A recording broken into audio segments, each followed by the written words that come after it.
Hi, my name is Eric Bolin and I'm with New Hope Counseling Service. This is a handout that will help you overcome anger in your life. We look at this handout from the middle, either going backwards or going forwards.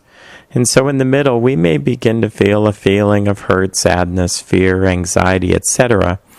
And anger is what backs us into a corner, that we end up covering these feelings with anger. We end up then covering the anger with the judgmentalism towards people and criticalism, and then eventually we actually blame others and really think that they're the problems. And so sometimes we feel hurt, we feel that something is disturbing us, we feel something. And instead of dealing with it, we push it down and cover it with anger. And then we also might feel fear. And instead of feeling the fear, and remember that fear triggers a fight or flight response, it has the same chemical processes as anger. We may also feel ashamed of ourselves, which can really trigger anger. We feel that, well, I'm better than that other person, and I'm not going to let them get their way. And these are things that are very unconscious. We also may regress. Every time we're angry, usually we are moving back to our childhood. When we have a problem with anger, we can be sure that we are raising our voice, stomping our feet, trying to get our own way. And people who do anger well do it in such a way that they stay as an adult. We may also feel powerless. We feel out of control. There's a lot of things in this world that aren't in our control, and so we may use anger to hold on, to kind of control the situation around us. So as we start to make anger into a lifestyle, we become used to it. We go around and carry this free-floating anger. Sometimes we kind of freeze-dry it, kind of being judgmental and critical of people. We tend to put ourselves up while we put others down.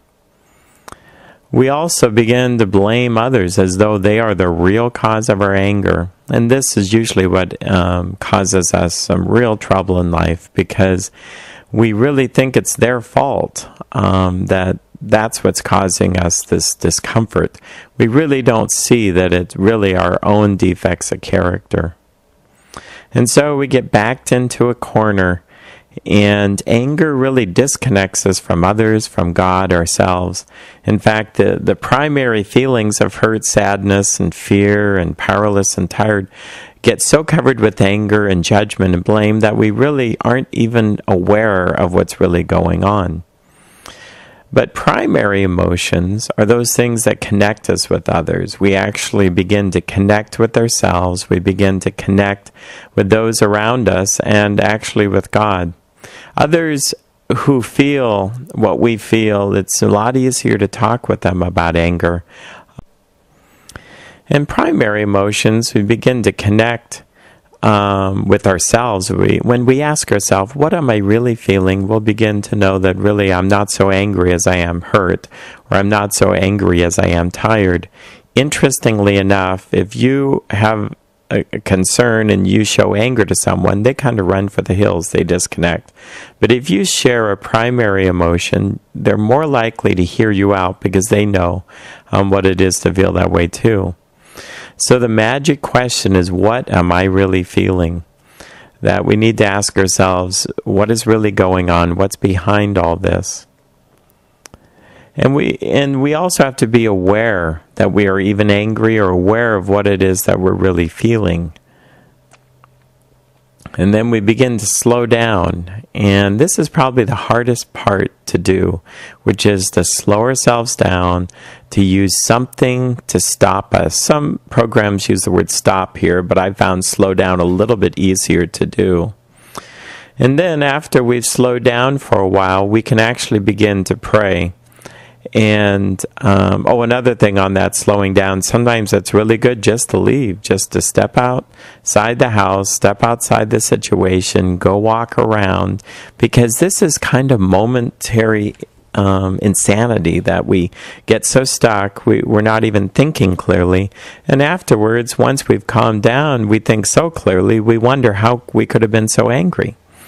And then with prayer, we actually begin to pray about what it is that's really bothering us, try to connect with God, and there's two things that are going to happen.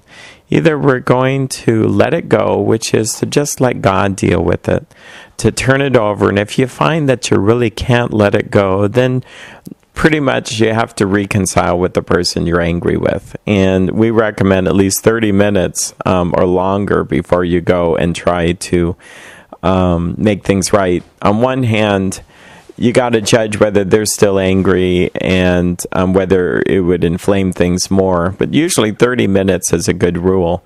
Of course, you don't want to bury this and say, oh, it's handled, just to find it just fresh as can be the next time they wrong you. And so with this exercise, perhaps you're able to download it and to use it in your life. And with that, we wish you really well.